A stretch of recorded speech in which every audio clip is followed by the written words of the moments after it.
विज्ञान और साहित्य में एक बार फिर आपका स्वागत है। इस प्रोग्राम में हम कुछ विज्ञान की बात करते हैं, कुछ अंधविश्वास की बात करते हैं और कुछ साहित्य की बात करते हैं। चलिए आज बात करते हैं एक ऐसे मसले की जो आज़ादी के बाद से ख़ास तौर से हमारे देश में, ख़ास तौर से नॉर्दर्न इंडिया में हम सब के लिए परेशानी कभी ना कभी खड़ी करता रहा है। उर्दू और हिंदी दो अलग अलग ज़बानें हैं कि नहीं हैं। लोग दो धड़ों में बटे हुए हैं। कुछ लोग कहते हैं ये दोनों अलग अलग ज़बानें हैं और कुछ लोगों का, जिनमें मेरा भी यकीन है, कहते हैं कि ये ज़बान एक ही है और दो लिपियों में लिखी जा सकती है, यानी फ़ारसी रस्मुल ख़त एक तरफ और देवनागरी दूसरी तरफ। अगर मैं आपसे ये कहूँ कि हम रोमन में, यानी अंग्रेज़ी जिन अल्फ़ाबेट्स में लिखी जाती है, उसमें जो कुछ मैं बोल रहा हूँ लिख दिया जाए तो क्या वो अंग्रेज़ी हो जाएगा? मेरा मानना ये है कि नहीं होगा। और इसलिए मैं समझता हूँ कि हिंदी और उर्दू ज़बान में लगभग, जो ज़बान मैं बोल रहा हूँ उसको हिंदी भी कह सकते हैं और उसको उर्दू भी कह सकते हैं, लगभग 80% शब्द एक ही हैं। 20% इधर उधर शब्द हैं जिनको लोग ये कहते हैं कि ये उर्दू का शब्द है और ये हिंदी का शब्द है। अब शब्द का इस्तेमाल अपने लिटरेचर में उर्दू में लगातार किया गया है, जिस तरह लफ्ज़ का अल्फाज का किया गया है। और हिंदी लिटरेचर को अगर हम देखना शुरू करें तो लफ्ज़ का, लफ्ज़ों का, अल्फाज का इस्तेमाल हिंदी लिटरेचर में भी किया गया है। चलिए देखते हैं। लेकर उठा वो बाप के घर से खुदा का नाम। ऐसा लगता है कि किसी बहुत बड़े उर्दू के दिग्गज, जो शायद मुसलमान रहे हों, उनकी ये लाइन होगी, पर यह लाइन है ब्रज नारायण चकबस्त की। और वो क्या कह रहे हैं? लेकर उठा वो बाप के घर से खुदा का नाम। और ये किसके लिए कह रहे हैं? रामचंद्र जी का बनवास। दशरथ जी के घर से रामचंद्र जी उठ रहे हैं और उसको वो कह रहे हैं कि लेकर उठा वो बाप के घर से खुदा का नाम। अब खुदा को अगर हिंदी में हम ट्रांसलेट करेंगे तो क्या करेंगे? खुदा रखेंगे या भगवान कहेंगे? अगर ट्रांसलेट ही करना है तो ये चीज़ें हम सोचते नहीं, क्योंकि हमने खुदा को, भगवान को, गॉड को अलग अलग धर्मों में बांट दिया है, ज़बानों में नहीं। यहाँ ये बात समझना बहुत ज़रूरी है कि धर्म को ज़बान की ज़रूरत होती है, धर्म को भाषा की ज़रूरत होती है, भाषा को धर्म की ज़रूरत नहीं होती है। भाषा हमारे कल्चर का, हमारे साहित्य का, हमारी संस्कृति का हिस्सा होती है।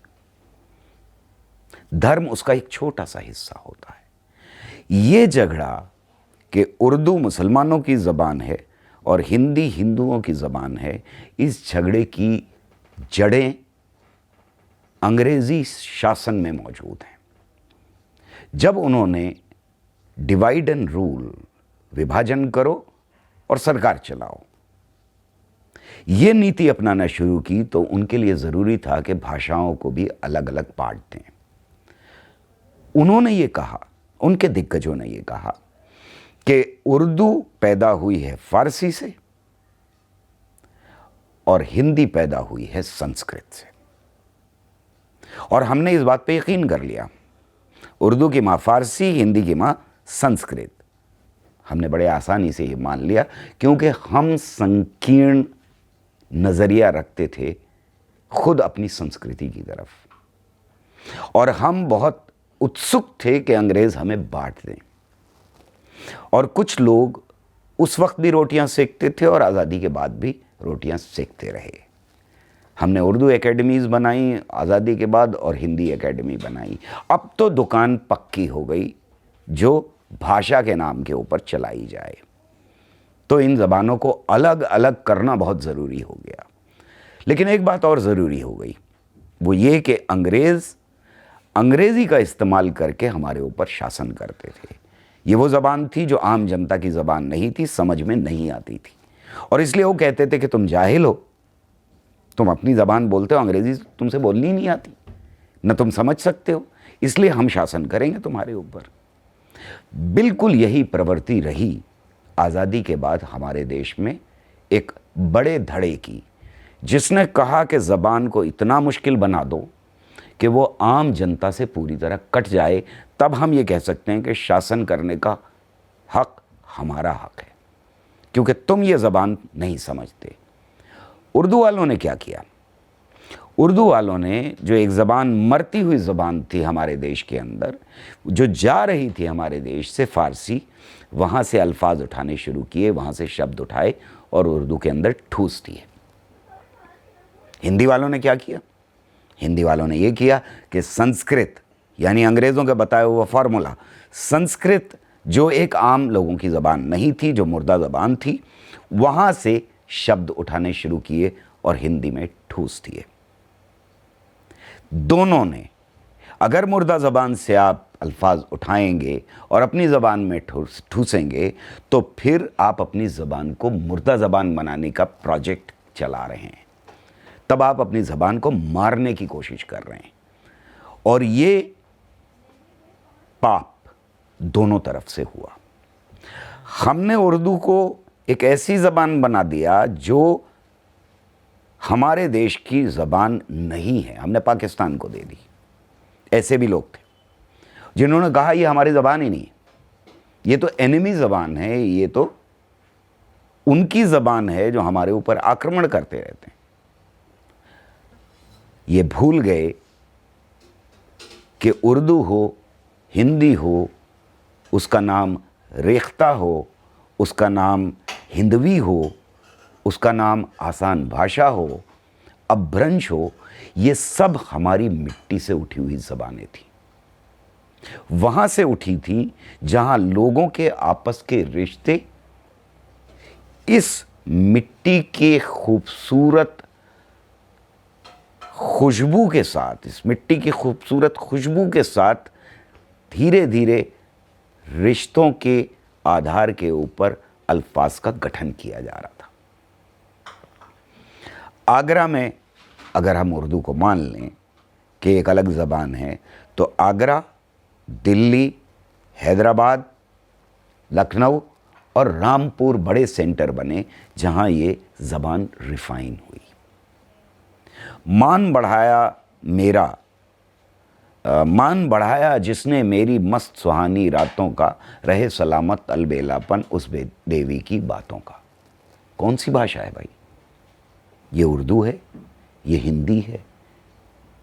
ये किस शायर ने लिखी? उर्दू का एक बड़ा शायर ये भाषा इस्तेमाल कर रहा है। बहुत दिनों तक चूल्हा रोया चक्की रही उदास, बहुत दिनों तक कानी कुतिया सोई उसके पास। हिंदी है, उर्दू है, बताइए। ये झगड़ा कम्यूनल झगड़ा है। जब एक शायर, जब एक कवि उठता है, तो वो अगर बड़ा कवि है तो हर ज़बान के जो उसके चारों तरफ बिखरे हुए शब्द हैं, वहाँ से वो उठाता है, उनको जोड़ता है और अपने ख्याल के धागे में पिरोता है, और तब बनता है हमारा साहित्य। अगर हम इस झगड़े में पड़े रहें कि नन्ही मुन्नी सी एक पुजारन, पतली बाहें पतली गर्दन, भोर भये मंदिर आई है, आई नहीं है माल आई है, ये क्योंकि इसरारुल हक मजाज ने लिखी है इसलिए उर्दू है, और जो मैंने पहले सुनाया वो बाबा नागार्जुन ने लिखी है इसलिए वो हिंदी है और ये उर्दू है, तो ये झगड़ा कहाँ ले जाएगा हमको? होगा ये कि हम दोनों ज़बानें खो देंगे। होगा ये कि हम अगर साहित्यकार हैं, अगर हम शायर हैं, अगर हम लिरिक्स लिखते हैं, अगर हम गीत बनाते हैं, तो जनता से कटे हुए गीत होंगे हमारी शायरी जनता से कटी हुई होगी, हमारी कहानियाँ जनता से कटी हुई होंगी। ज़रूरत इस बात की है कि आज हमारी ज़बानें वापस लौटें उस मिट्टी की तरफ जहाँ पर नए अल्फाज जन्म लेते हैं रोज़, जहाँ पर जब नया वर्ड आता है कंप्यूटर, तो उसको लोग बदल करके एक नया खूबसूरत वर्ड बना लेते हैं, नया खूबसूरत शब्द को जन्म दे देते हैं। वहाँ पर उनको कोई शर्म नहीं आती फ़ोन के साथ फोनियाना वर्ड बनाने में, वहाँ उनको कन्फ्यूजियाना बनाने में कोई शर्म नहीं आती। हमारे दिग्गज संस्कृत की तरफ लौटते हैं, हमारे दिग्गज फ़ारसी की तरफ लौटते हैं, अरबी की तरफ लौटते हैं। ये प्रोसेस बंद होना चाहिए, हमारी ज़बानों को वापस लौटना चाहिए मिट्टी की तरफ। आज बस इतना ही, फिर मिलेंगे।